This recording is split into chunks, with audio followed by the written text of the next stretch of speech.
सीखेंगे हम। जैसे मान लो हमारा ये डाटा है, अब इसे हमें पेज में एडजस्ट करना है। मान लो एक पेज से ऊपर आ रहा है तो कैसे उसका मार्जिन इंक्रीज डिक्रीज़ करते हैं, वो सारी चीज़ें हम करेंगे पेज लेआउट से। सबसे पहले हमें पेज लेआउट पे जाना है। सबसे फर्स्ट ऑप्शन आता है हमारे पास मार्जिन। जैसे अभी हमारा जो डाटा है हमें ये नहीं पता चल रहा हमारा एक पेज से कितना बाहर है, एक पेज से कितना अंदर है, तो यहाँ से जाएंगे हम मार्जिन। हमने यहाँ से वाइड पे क्लिक करा, अब आपको एक डॉटेड लाइन दिखेगी। इस डॉटेड लाइन का मतलब है आपका एक पेज में इतना डाटा प्रिंट आएगा। फिर वापसी अब हम यहाँ से नॉर्मल करते हैं। नॉर्मल करने के बाद देखिए इसमें साइज इंक्रीज़ हो गया। अभी भी हमारे 2 कॉलम एक्स्ट्रा है, इसको कैसे एडजस्ट करेंगे वो आपको आगे बताते रहेंगे। ओरिएंटेशन पे जाओगे, फिर आप इसे जो आपकी वर्टिकल पोजीशन है इसको हॉरिजॉन्टल करके भी आप इसे एक पेज में सेट कर सकते हो। बट हमेशा तो हमें ये पेज नहीं चाहिए होगा ना, तो उसके लिए क्या करेंगे, वापसी जो पेज का साइज़ है वो आप यहाँ से इंक्रीज़ और डिक्रीज़ कर सकते हो जैसा आपको चाहिए। फिर ये है आपका मोस्ट इंपॉर्टेंट ऑप्शन जिसे बोलते हैं प्रिंट एरिया। फॉर सपोज़ आपको मान लो ये कहा गया कि मुझे प्रोडक्ट कोड से लेके और 10-55 तक ही डाटा प्रिंट करना है, बट हमें पेज पे सारा डाटा रखना है एज इट इज़, तब हम यूज़ करते हैं प्रिंट एरिया का। ये होता है जितना आपका सिलेक्टेड एरिया उसी को प्रिंट करने के लिए, ठीक है।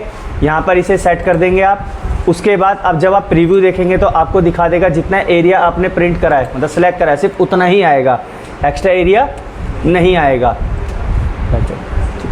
उसके बाद नेक्स्ट अब हम यहाँ से प्रिंट एरिया को क्लियर कर देंगे।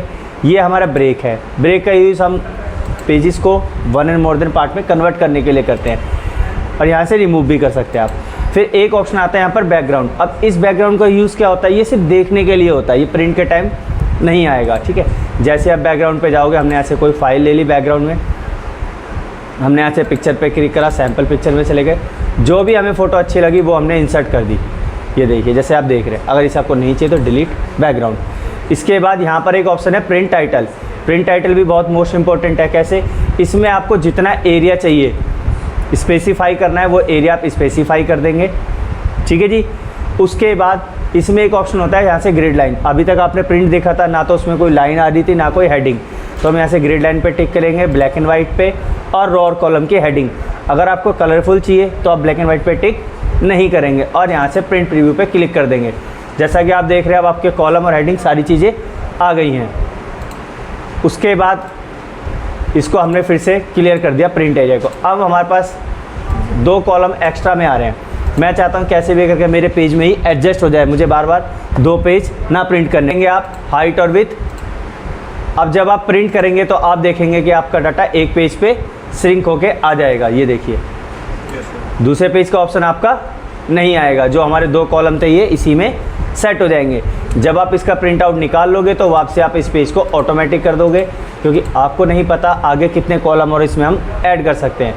ऐसे ही यहाँ पर ग्रिड लाइन और हेडिंग, ये काम करते वक्त व्यू के लिए होता है, कभी हाइड अनहाइड करनी हो हेडिंग, ठीक है। और ये प्रिंट के टाइम है, जैसे मैंने अभी हेडिंग हटा दी, तो जब हम इसकी शॉर्टकट की भी देख सकते हैं Ctrl+F2 प्रिंट प्रीव्यू की, तो आप देखेंगे यहाँ पर आपकी हेडिंग नहीं आ रही है।